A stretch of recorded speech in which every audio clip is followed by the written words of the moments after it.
महाभारत का महासंग्राम बस शुरू ही होने वाला था। कुरुक्षेत्र के मैदान में लाखों योद्धा तैयार खड़े थे और एक नया इतिहास लिखा जाने वाला था। लेकिन इस सारी गहमागहमी के बीच एक ऐसे योद्धा की एंट्री होती है जिसके बारे में शायद ही किसी ने सोचा था। ये सोचना भी थोड़ा अजीब लगता है ना कि एक ऐसा योद्धा जिसका नाम तक ज्यादातर लोगों ने नहीं सुना था, उसने सर्वज्ञाता भगवान कृष्ण के मन में भी एक चिंता पैदा कर दी। एक ऐसी चिंता जो पूरे युद्ध का नतीजा हमेशा के लिए बदल सकती थी। तो चलिए इस रहस्य से पर्दा उठाते हैं।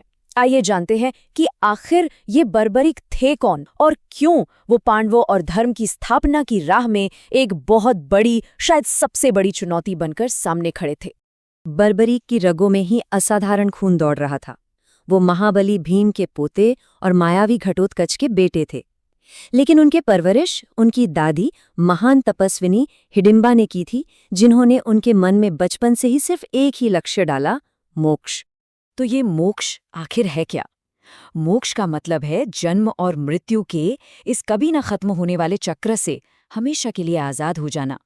और बर्बरिक को सिखाया गया था कि मोक्ष पाने का सबसे तेज और सीधा रास्ता है स्वयं भगवान के हाथों मृत्यु को प्राप्त करना।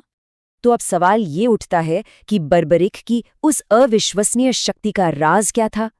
और उससे भी बड़ा सवाल, वो कौन सा प्रण था जिसने सब कुछ दांव पर लगा दिया था? बर्बरीक ने इतनी कठोर तपस्या की कि देवता भी उनकी भक्ति देखकर हैरान रह गए। उनकी तपस्या से प्रसन्न होकर माँ दुर्गा के 9 रूपों ने उन्हें अजेय होने की शक्ति दी और सिद्धि माता ने उन्हें वो 3 बाण दिए जो कभी अपने लक्ष्य से नहीं चूक सकते थे। और देखिए, यहीं पर कहानी ने एक ऐसा मोड़ लिया जिसकी किसी ने भी कल्पना नहीं की थी। बर्बरिक ने अपने गुरु को वचन दिया था कि वो हमेशा किसी भी युद्ध में हारते हुए पक्ष का साथ देंगे। यही उनका प्रण था और सच कहूं तो यही कृष्ण की सबसे बड़ी चिंता भी। अब जरा इस प्रण की उलझन को समझिए।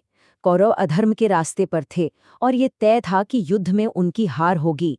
इसका सीधा मतलब ये था कि बर्बरीक का प्रण उन्हें कौरवों की तरफ से लड़ने पर मजबूर कर देता, और अगर ऐसा होता तो धर्म की हार निश्चित थी। कृष्ण ये बात अच्छी तरह जानते थे कि बर्बरी को रोकना ही होगा। इसलिए उन्होंने फैसला किया कि वो खुद इस महान योद्धा की शक्ति को परखेंगे। और बस यहीं से उन दोनों के बीच एक ऐतिहासिक टकराव की कहानी शुरू होती है। कृष्ण ने एक साधारण ब्राह्मण का भेष बनाया और बर्बरीक के पास पहुंचे। उन्होंने बर्बरीक से पूछा, सुना है तुम बहुत बड़े योद्धा हो, पर इन सिर्फ 3 बाणों से ये इतना बड़ा युद्ध कैसे जीत सकते हो? बर्बरिक ने मुस्कुराते हुए उस ब्राह्मण की चुनौती स्वीकार कर ली। वो अपनी दिव्य शक्ति का एक छोटा सा नमूना दिखाने के लिए पूरी तरह तैयार थे। ये देखने के लिए कि बर्बरिक की शक्ति की आखिर कोई सीमा है भी या नहीं, कृष्ण ने चुपके से पीपल का एक पत्ता तोड़कर अपने पैर के नीचे छिपा लिया। बर्बरीक ने बस एक बाण चलाया और उस एक बाण ने पेड़ के हर एक पत्ते को छेद दिया। और फिर कृष्ण को हैरान करते हुए वो बाण सीधा घूमकर उनके पैर के नीचे छिपे पत्ते की तरफ बढ़ने लगा। बर्बरीक की ये अजेय शक्ति देखकर कृष्ण समझ गए कि अब कुछ करना ही होगा, और इसके बाद उन्होंने बर्बरीक से जो मांगा वो महाभारत की सबसे चौंकाने वाली घटनाओं में से एक बन गया। बर्बरीक की शक्ति से प्रभावित होकर ब्राह्मण बने कृष्ण ने कहा, मैं तुम्हारी शक्ति से बहुत प्रसन्न हुआ और अब मैं तुमसे एक दान मांगना चाहता हूँ। ये वो पल था जिसने सब कुछ बदल दिया।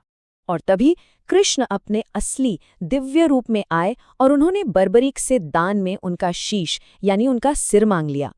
एक ऐसा दान जो आने वाले हर खतरे को हमेशा के लिए खत्म कर सकता था। पहली नज़र में ये एक बहुत ही दुखद अंत लगता है ना? लेकिन क्या हो अगर ये बर्बरीक की हार नहीं बल्कि उनकी जिंदगी की सबसे बड़ी जीत हो? और यही कहानी का सबसे बड़ा राज खुलता है। सच तो ये है कि बर्बरीक को पहले से पता था कि ब्राह्मण के वेश में स्वयं भगवान कृष्ण हैं। उन्होंने जानबूझकर कृष्ण को अपना वध करने के लिए उकसाया ताकि उन्हें अपने जीवन का वो एकमात्र लक्ष्य मोक्ष मिल सके। बर्बरीक का शरीर तो चला गया, लेकिन उनकी कहानी अभी खत्म नहीं हुई थी। अरे उनकी कहानी तो असल में अब शुरू होने वाली थी। कृष्ण ने उन्हें एक आखिरी वरदान दिया और यहीं से उनकी कथा का एक नया अध्याय शुरू हुआ। बर्बरी की आखिरी इच्छा थी कि वो अपनी आंखों से महाभारत का ये महान युद्ध देखें।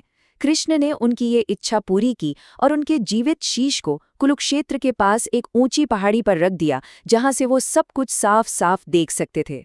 जब युद्ध खत्म हुआ और पांडवों ने पूछा कि जीत का असली श्रेय किससे जाता है, तो बर्बरीक ने जो कहा वो हैरान करने वाला था। उन्होंने कहा, मैंने किसी पांडव या कौरव को नहीं, बल्कि सिर्फ कृष्ण के सुदर्शन चक्र को ही पूरी सेना का संहार करते देखा।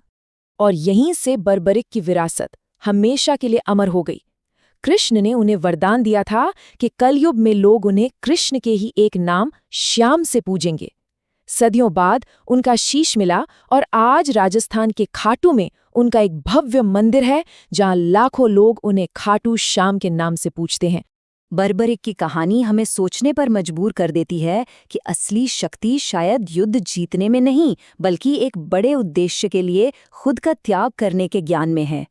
ये कहानी हमसे गहरा सवाल पूछती है, क्या सबसे बड़ी जीत वो है जो युद्ध के मैदान पर नहीं, बल्कि अपने अंदर जीती जाती है?